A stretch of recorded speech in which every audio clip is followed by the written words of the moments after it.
What are we thinking? What can happen now in the final stretch? First of all, I'm very tired and I've got no money left. We can thank Jurgen and the boys. We can thank Jurgen and the boys that my missus hates me now as well. Never home.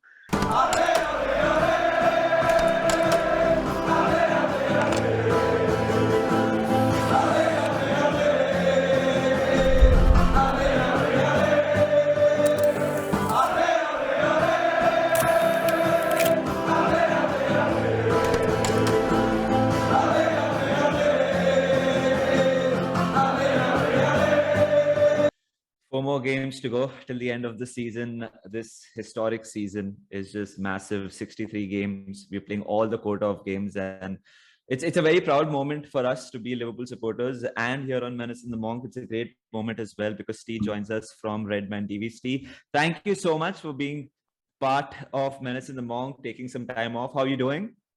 I'm great, mate. Thanks so much for the invite. It's been a long time coming, so yeah, I'm delighted to be here speaking to you guys. Steve, we couldn't be happy, first of all, to have you on here. But Steve, 63 games this season, just 4 games more to go.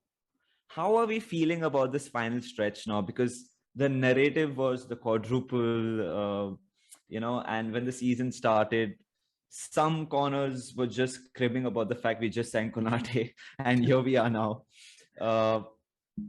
What are we thinking? What can happen now in the final stretch? First of all, I'm very tired and I've got no money left. We can thank Jurgen and the boys. We can thank Jurgen and the boys that my missus hates me now as well. Never home.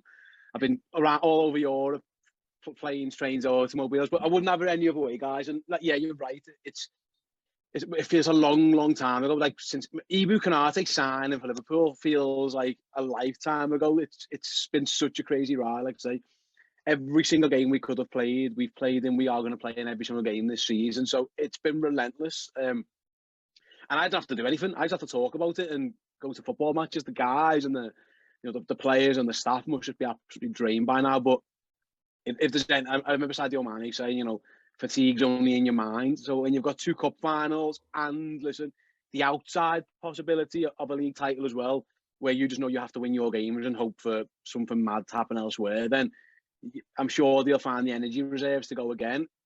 It's just, yeah, like you say, it's weird that we've got an FA Cup final on the horizon, and it feels like it's not, for a lot of teams, an FA Cup final will be the biggest moment of their careers, or their, if you ask a Wigan Athletic fan, they'll never get better than that FA Cup final they won, or Millwall fans getting to a final a while ago. Even Leicester City fans last season, obviously they won the Premier League, but since then they probably thought this is probably as good as it gets. And for us, it just feels like another game. It's just another game on the wheel. It just shows the levels that we are at now. Absolutely. But Steve, now talking about the league, there are 2 games to go. And obviously there should not be any disappointment. But is there acceptance now that, the league is gone, perhaps? No, I don't think acceptance, because you shouldn't accept anything. If any football teams told you to believe in the unbelievable, then it's Liverpool. Personally, I think Manchester City won't lose a game. Yeah, I think Manchester City will win the league title. I think that's where we're at now. At this point, you need them to draw 2 games or get a heavy defeat, and then the goal difference change. Or those, not only have they won their last 2 games, they've just made the goal difference such an issue as well. Where even that, they could slip up against West Ham, but then we'd have to batter somebody. It's mad. So I don't think Liverpool should accept anything. All we need to do, mate, is win our games. Perhaps try and win them quite handily if we can, and just hope, West Ham or Aston Villa can do us favours. But I think if you, hand on heart, I think 99% of Liverpool fans will. I think that's probably it. Not only Man City are playing so well. A few weeks ago they looked like they were stumbling a little bit, and when they went out to Champions League, since they drew with us, they've won every game in the league, and I think their goal difference is like plus 21 in those games. They've had such a strong finish, and fair play to them. Liverpool tried to claw that gap back as best they could, put them under a bit of pressure, and they've responded well. So I think, hand on heart, I don't think we're going to win the title now, but there's an FA Cup to win, there's a Champions League final to win. So yeah, it's not like it isn't like there's nothing to play for, is it? It's still, there's a treble of cups on offer for Liverpool Football Club, which is just magnificent. Exactly. I mean, I don't think any one of us can be even remotely disappointed with our league campaign, because if we get more than 90 points, I mean, come on, that's a remarkable campaign. But unfortunately, we are just competing with Manchester City and Pep's Manchester City. It is what it is. But let's move on to the FA Cup final. Steve, I think the last time we won this was in 2006. Steven Gerrard's FA Cup final, the heroics that he pulled off against West Ham. And here we are, another cup final. We're playing Chelsea though. We played them thrice this season. We did get the better of them on penalties at Wembley for the League Cup final. We've played them twice in the league. We drew against them. As someone who's probably seen them 3 times in flesh this season, Liverpool against Chelsea, why do you think Liverpool have not been able to beat them in 90? Is there something that you see with Tuchel's side that they do really well against us and that we need to be wary about in the final? They've defended really well in the games, really. I think back to the game at Anfield, obviously they go up with a set piece goal, and then the sending off kind of makes their mind up for them, in that they just essentially just park a bus and did it very well. The league game was mad, really, because we were 2-0 up, and I don't think we were playing particularly well. And then Liverpool lost control of that game. That was disappointing, to be honest. It was a game that, when you're 2-0 up against anybody, Liverpool should win. And we lost control of the midfield. It was a strange one. And then the cup final, I thought their goalie played really, really well. I thought he defended pretty well. Rudiger, in recent weeks or recent games, has actually done a job on Mo Salah. Like, as much as anybody's defended Mo Salah, Rudiger's got a decent record. And so now that might change. I've got a couple of mates who are Chelsea fans, and they've said he doesn't look the same. They already know he's off to Madrid. That's his swan song is going to be this cup final. He'll have a couple of league games, and then that's him done. So maybe that plays into it. I also think in midfield, and I know Kovacic got injured yesterday at time recording. I think that's massive, to be honest, because he's been excellent against us. I always feel like I watch a lot of Chelsea. When I do watch Chelsea, he's never really one who stands out.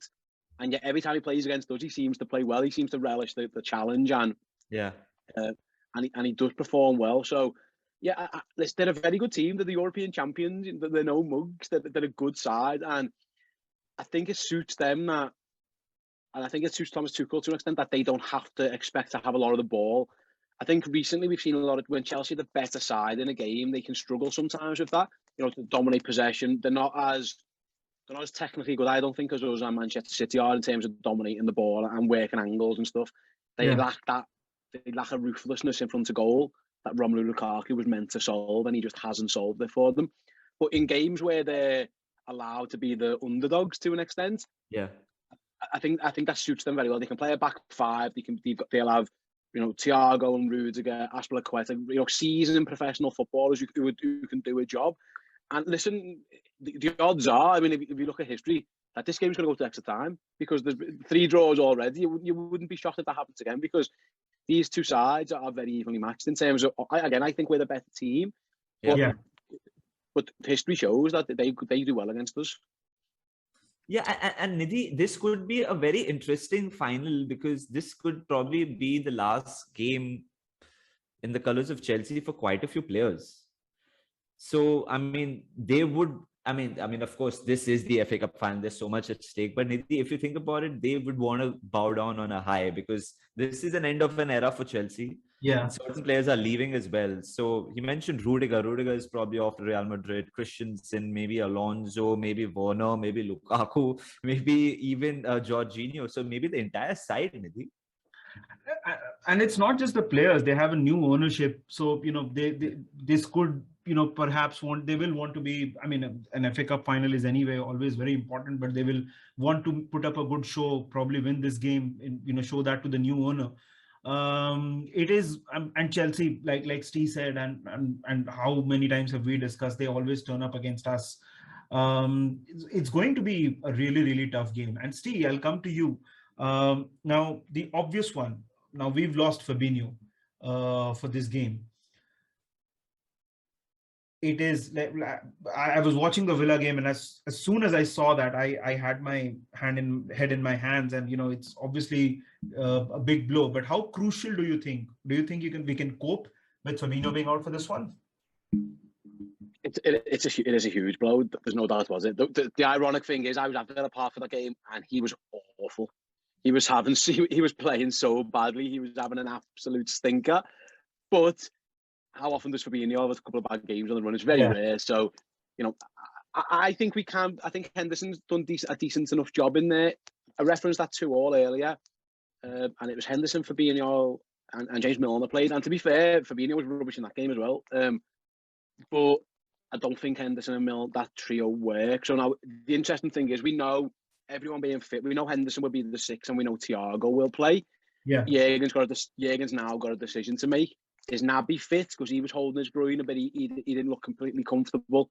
I thought he had a decent game in the League Cup final at very short notice. He's got Curtis Jones or he's got James Milner.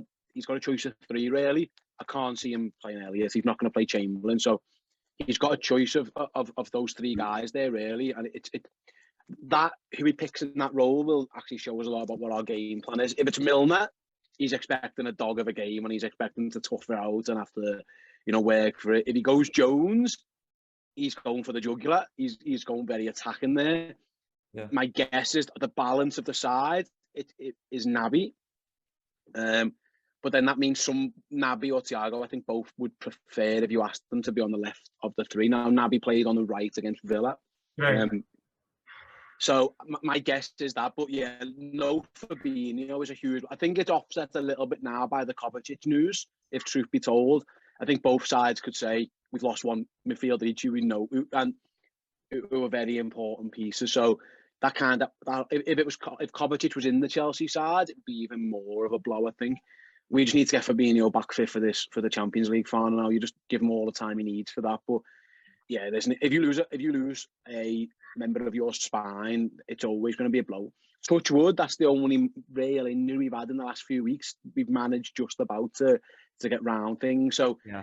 it's very rare you get to the end of the season, guys, and everyone's available. I mean, that's such a rarity, and we've had this before. You referenced the Champions League finals where we've been missing players go out beforehand.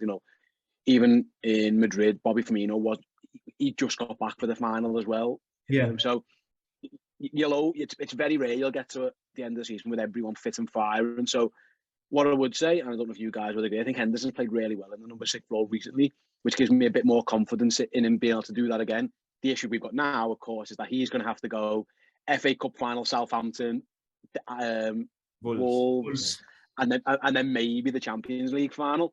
Obviously the flip side of that is that Wolves game could be nothing by then, in which case you maybe give him a rest. But Yeah. Fabs, I think he's the best defensive midfielder in the world, so we definitely are going to miss him. For sure. And also, I mean, we've seen this season, Steve and Nidhi, that Jurgen Klopp has really managed the likes of Naby Keita and Thiago really well. He knows when to start them, when not to start them. But even though it's just 4 games to go, it's very tricky now, because if hypothetically on the Sunday after a final, City draw points, so we would probably have to play our spine, our main team, each and every game. So there's a bit of nerves, but hey, we are football fans, and we'll live for this thrill. It's a great position. It's a great position to be in. But you mentioned the midfield, Steve. You mentioned about probably Curtis, probably Naby. But we don't want anyone else to be the gaffer. We want Jurgen Klopp to be the gaffer. But if you were the gaffer, who would you go for in the middle of the park? I would go for Naby. With the idea of getting James Milner on the pitch at the end of the game for whatever you need him for, that whether it's to shut up a game or to try and get Liverpool back into it. I think the balance of the balance would work best with Naby. I don't think it's ideal, him and Thiago in the same team, if I'm honest. But yeah, that's where we are right now. I wouldn't be shocked if Curtis plays at Southampton. Yeah. Regardless, even if City have dropped points by then, I still think he'll do that anyway, because that's a very quick turnaround, and Southampton, it's miles away for a start. Obviously I know they are flying stuff, but it's just another, you've got to take into that account as well. We're going to be in London. back for a day, train for a day, fly down to Southampton again. So they've got all that to consider. So yeah, I think I would go Naby, but I wouldn't be shocked if Milner played. I wouldn't be at all surprised if Jurgen went for Milner and just said to him, "You and Jordan just be the protectors and set the tone, and just let Thiago flourish with the front three, and maybe give Trent or Robertson a little bit more freedom." Yeah. But I would pick Naby. I'd go with Naby as well. For this one. Yeah. And he has the experience of winning a final against Chelsea. So that's yeah. He does. He was good against them as well. He played well in that game. Yep. So there's also talking about Chelsea's team. They have some players missing. Kante, Jorginho have not been available for a bit. Kovacic got injured. Do you see our front three taking advantage of that? And with that question, what is the front three that you would go with for this particular game? The front three I think it will be, and it should be Diaz, Mane, Salah. That's what it will be, and that's what it should be, to be honest. That's the best ones right now. Can they take advantage? Like I say, Rudiger's done well up against Salah, to be fair, but Mane scored goals. He scored 2 in the league game against them. In that 2-2 draw we referenced, didn't he, as well? He's got goals. So he's got 6 goals against Chelsea throughout his Liverpool career, which is a decent return, and he's in the form of his life. Diaz, Wembley, again, I thought he was the most dangerous of our attackers on the day, to be honest. It was Chalobah who was tasked over there with marking him, and a bit of Azpilicueta, wasn't it? And I thought he ran rings around both of them. So that's definitely what I would do. In terms of like I say, their midfield, it'll be interesting what they do in there. I do think the Kovacic blow is significant for them. If I were them, I'd be cursing Dan James for putting Kovacic into the stands. Pretty much, it was a horrendous tackle. Like, that's a shocker. And to rule someone out to a cup final, they must be absolutely livid with that.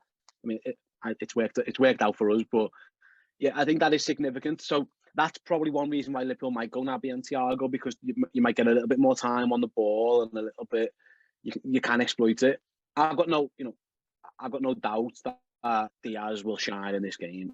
The Wembley, I think we saw in the last game, the Wembley pitch suits him. It's a big old pitch, and there's a lot of space, and he's the one guy at the moment we've got, because Salah's kind of stopped doing it, of dribbling past players and having a goal beating them properly on either way. Mo Salah at the moment just seems to be convinced of wanting to come in on that left foot. Diaz is happy to do either, so he's the key for me. Is that whoever Chelsea played that right centre back position, because they've had issues with that. Christensen seems like he's getting bombed out the side now as well. Azpilicueta, Chabala, Reece James, whoever it is, I'd expect Diaz to give them a game. So my game plan would be get the ball to Luis Diaz as quickly and often as you can, and let him try and cause trouble. So it's that left hand side of Robertson, Thiago, Diaz. I think that's where Liverpool could hurt Chelsea. Yeah. I'm going to make a small prediction here. I think Jota is going to have some part to play in this game, and that would be off the bench. That's a prediction. I could very well be wrong, but I see that. Yeah, I mean, especially with 5 substitutes in this competition, and like Steve also mentioned that we shouldn't be surprised if this goes into extra time and penalties as well. So, I mean, I expect Jota, even Origi, the last dance of Divock Origi to give us yet another trophy. You never know what happens. But Steve, since you're here, we got loads of Twitter questions. So let's take a few of them, probably 2 or 3, if you don't mind. Steve, Mayur is asking, it's a very, I don't categorize this as a negative question, but still, how will we see the season if we don't win another trophy? It will surely be progress over the last season, but will it be failure in terms of how we played till now? It would be very disappointing to lose 2 finals. Absolutely, would be very disappointing to lose 2 finals. So yeah, that would be the main thing I would worry about.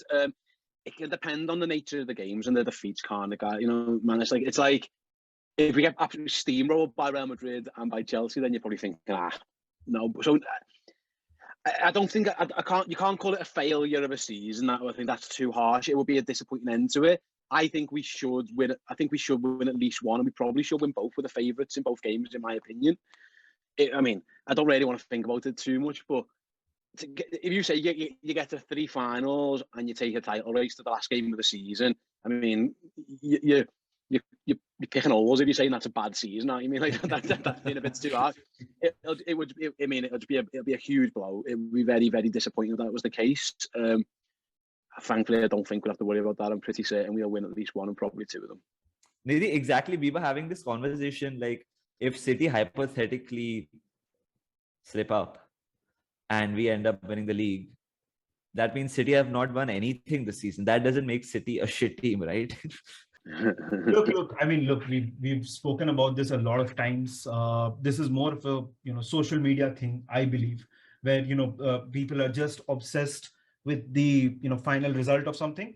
I firmly believe that when you're talking about a football team, especially when it's us, you've got to enjoy the process. I mean, the whole thing of getting there, beating Villarreal after going 2-0 down. Are you saying that counts for nothing?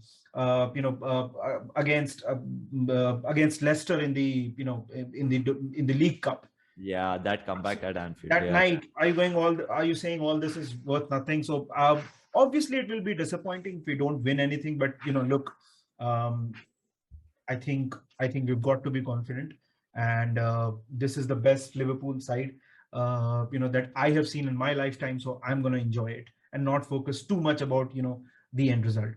We'll see what happens. Speaking of enjoying and speaking of the end result, a very good friend Chetan has asked, heard, Steve, you can elaborate if this is correct or not, heard that we can have a parade only if we win the Premier League or the Champions League. Do we deserve one if we end up winning the League Cup and the FA Cup? Yeah, absolutely. Of course we do. I've seen it. I went to the treble parade in 2001, and that was the FA Cup and the League Cup. Obviously, they had the UEFA Cup in that. Yeah. They paraded. I watched Everton in 1995, a long time ago, by the way, and this it really was. Parade the FA Cup. Of course, you parade the FA Cup. Yeah, absolutely. If it was just the League Cup, probably not. I don't think you can parade the League Cup 4 months after you've won it or something. Now, I think that's probably a little bit too much. But absolutely, if Liverpool win the FA Cup, I would like them to do something for it. The issue you've got is it's the day after the Champions League final, and if you've lost that, whether the players could be asked, to get on the bus, and that makes. I understand that point. It probably wouldn't happen, but now party time. But these parades in Liverpool, guys, they're out of this world. They're unbelievable. So I feed that to me. I still wanted them to parade the league, even after COVID. Like I'm all for it. So you need to celebrate. You need to celebrate your successes, and I think the point you made before was excellent. Like, you got to enjoy the moments. Like, I was in Villarreal. Now, if we get beat in the final, touch wood we don't, that doesn't change how I felt when that third goal goes, that second goal goes. If I was there, I was watching the obviously the semi-final against Man City. We all watched it. Yeah. When Mane's third goes in, if we lose against Chelsea at the weekend, it doesn't change that. They were moments that happened, and we've absolutely loved them. Divock Origi at Wolves in the league. Just if we don't win the league, these things are. You have to celebrate your moments. So if you can win a trophy. And the FA Cup's it's a good trophy to win, and why wouldn't you celebrate? I don't think they would parade it, if I'm honest, because if I don't think it would be fair to the players to fly them back from France to say, right, get on 24 hours after they've just been beaten. But again, fingers crossed we don't have to cross that bridge, because I'm looking forward to that day already. Yeah, that'll be really exciting. We really wanted to come for the parade when Liverpool won the league in 2020, but we were obviously no one was there. I had flight tickets that I had to cancel. So yeah, it is what it is. But Nidhi, hopefully August we'll head there again. Just one last question from Twitter. Avinash is asking, how can we stop Man City from winning the league again and again? And I want to just add another point, a layer to that question. Do you think the signing of Haaland now makes it even tougher? Because Steve, I really don't know how a team we got to give them a lot of respect. They are such a good team. They're such a consistent team. Four leagues in 5 years is not a freaking joke. Yeah. And especially the most competitive league in the world. How it seems like a very daunting prospect, doesn't it, Steve? Absolutely. the thing with the Haaland one is like, I don't know how many more goals he can score. I think it's big for him. I think it's big for them in Europe, potentially in these tight games. He's like, my thinking is like, are they going to score more goals, or is it just going to be one guy scoring more of the goals? You get, you know what I mean? Like, if Haaland's scoring the goals, that means Sterling's not, and Mahrez isn't, or somewhat. You know, that's the only thing. Yeah, it's of course it's daunting. What can Liverpool do? Listen, Liverpool can do what they did this season. Do that. Keep just doing what they've done. They just win relentlessly. The squad's really good. The team's really good. We've had a couple of like, you're nitpicking when you look at the drop points. The COVID stuff didn't help us. Like that, I think that really came at a really bad time. Having to play the games that having to play Chelsea without the manager around, and the goalie, and then going to Tottenham with no midfield. Like them's the break sometimes. So Liverpool just do what they're doing, mate. And like I say, the main thing for me is that you have to beat Manchester City in one of those two games that you get them in. That's it for me. You have to win at least one, and maybe two of them. If you can win both of those games, that's a 6 points. That's massive. My City, I always think City always say, if they can get out of those two games level, break even, they'll back themselves in the other 36 games to outgun Liverpool, and that tends to be what's happened. To be honest, 2 draws this season, and they've gone to a few other games there and won them all. Or outgunned us in those. And listen, they've lost more. They lost to Spurs twice and things like that. It's just too many draws killed Liverpool. So that's my aim next season. Is that, especially at Anfield, you've got to beat them. I thought we should have beat them at Anfield this season. The flip side of that is, I think they should have beat us at the Etihad. I think they outplayed us in the Etihad. I think we had 2 moments of genius, but we didn't play well overall. But Steve, in the first half at Anfield, I mean, they really gave us a spanking, didn't they?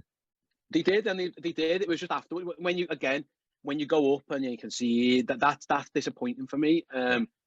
Obviously, the second goal is a bit of a fluke as well with De Bruyne and deflection. So that's what you need. That's the aim next season. You've got to try.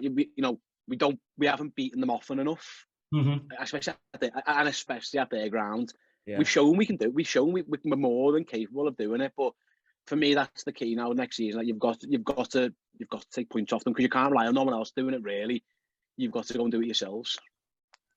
Absolutely. And Steve, just to close things off, there's also the matter of traveling to France for the Champions League final against Real Madrid. How are you feeling? I'm sure it's like it's a party at Liverpool right now, but how are you feeling about that particular game? It's against the old side that we lost to in Kiev.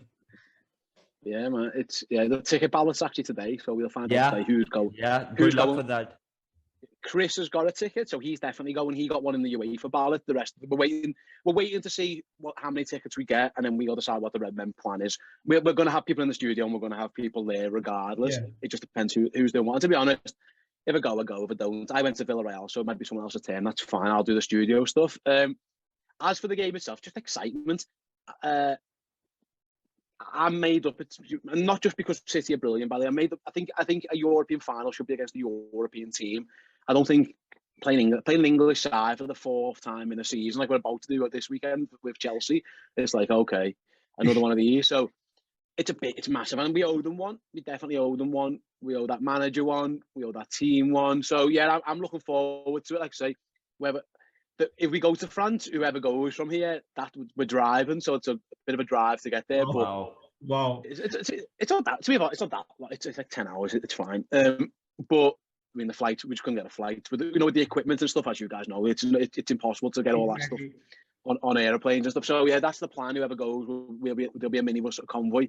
So I'm looking forward to it. Like I say, it's the Champions League final. It's the biggest game of football, and as much as we all want to win the league, like the biggest game. If you ask any player, that's the one they want. I can guarantee you. And Manchester City players will lie and tell you that's not the case now. It is absolutely the case.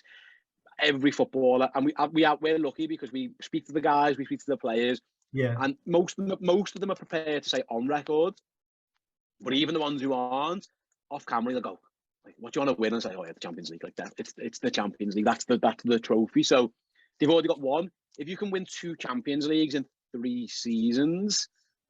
I mean, outrageous, really, isn't it? That's just like the stuff dreams are made of. It's absolutely outstanding. So, yeah, if we can get ourselves, well, that'll be would it be 2 and 4 years? That's right. Now it was 19. 2 and 4, yeah. 2 and 4, and obviously another final just before as well. Yeah, it's ridiculous, really. Like we're so blessed. Like, bear in mind that the competition in the fairy, the actual champion, what it is, it was around the 50s, wasn't it? So if you can get to 70 years of competition and you've won one every decade, like that's ridiculous, really. 1 in 10 of these things. It's only that puts you. It's only Madrid, really, who can properly look at any different. And I still don't class the first 4 or 5 they won were just a joke. It's like 4 teams or something. I'm not even sure we should count those. But this club, and you guys will know, your listeners will know, there's a big reason why this podcast and this show is popular in the parts of the world you guys are. It's this competition. It's this competition is what makes Liverpool. We are European royalty for a reason. This is the competition. The flip side is Real Madrid are the same, and they've got even more right to say that. So I think that's why it's such a big game against that club.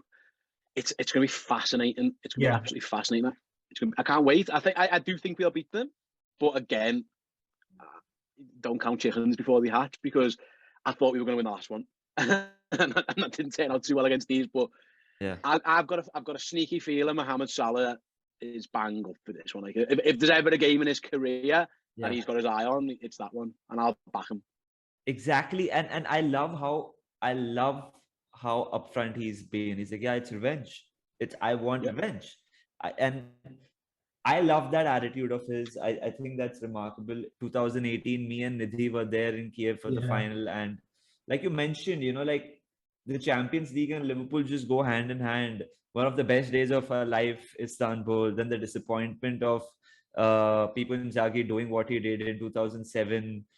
Then unfortunately Kiev final. Then Origi in Madrid. So this is another chapter. It's funny how Madrid is always involved. It was Atletico, and we beat Tottenham. Then we lost to Madrid the year before. Now it's Madrid again. Nidhi, this would mean just so much to us if we win it for the 7th time.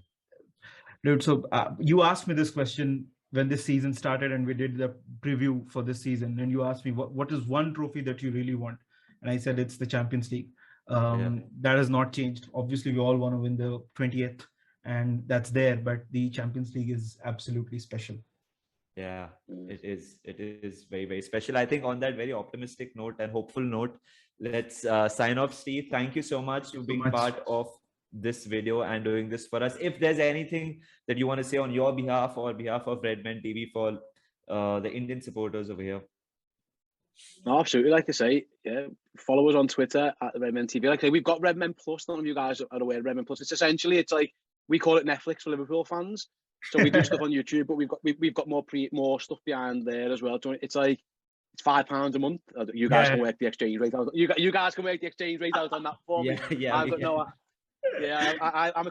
I'm a cricket fan, and I watch the IPL auction. I'm trying to figure out in English, like, what's that? I've got no idea. Someone's like, I see all these zeros, and I've got no idea how much it is. But building up to the final, like I say, we interviewed Michael Thomas the other day about the '92 final, which 30 years ago we scored in that. We've booked Jamie Carragher in to come and speak to us. Phil Thompson's meant to be coming in, so we're getting really busy now. So that's, again, like, I know, and you guys are in the same boat. The wheel keeps on spinning. We've got 16 more days to enjoy this. Then we can have a little break, and then we build up again and we go again, because that's what we do, and we love it for a reason. So if people do want to come and check us out, like I say, at the Redmen TV on Twitter, find everything there.